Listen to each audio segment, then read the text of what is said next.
following Carl Frampton's victory over Leo Santa Cruz for the WBA featherweight world title, Guillermo Rigondeaux has taken to Twitter and once again called out Carl Frampton. I've literally lost count of the amount of times this guy's called out Carl Frampton over the past few years.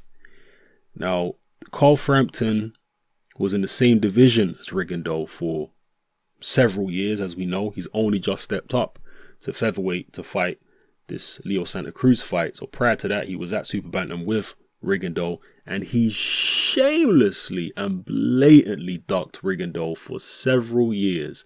Not only him, Santa Cruz did the same, and so did Scott Quick.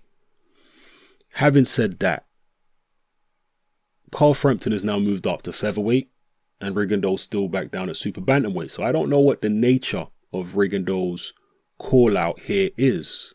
Does he intend to move up to featherweight to challenge Frampton? Or is he going to tell Frampton to come back down to super bantam? Or is he going to talk about a catchweight? Guillermo Rigondeaux is a small guy.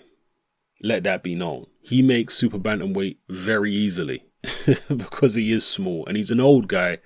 So he's certainly not going to do any growing or filling out. He hasn't been particularly keen to fight guys from the weight division above Guillermo Rigondeaux. It has to be said. He wasn't keen on fighting Lomachenko at featherweight. He wanted a catch weight.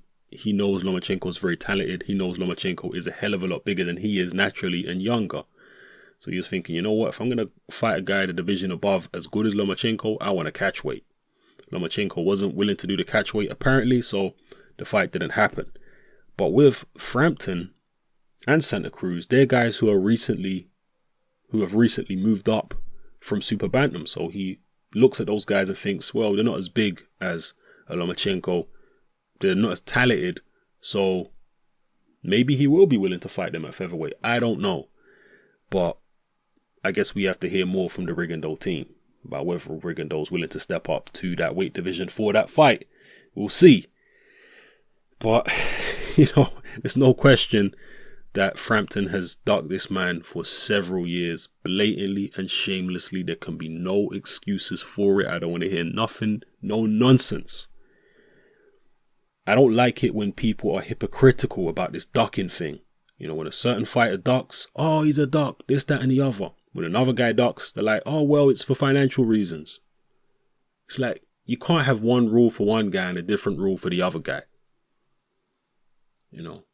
So be consistent. Carl Frampton ducked Guillermo Rigondeaux blatantly. That's the end of the story.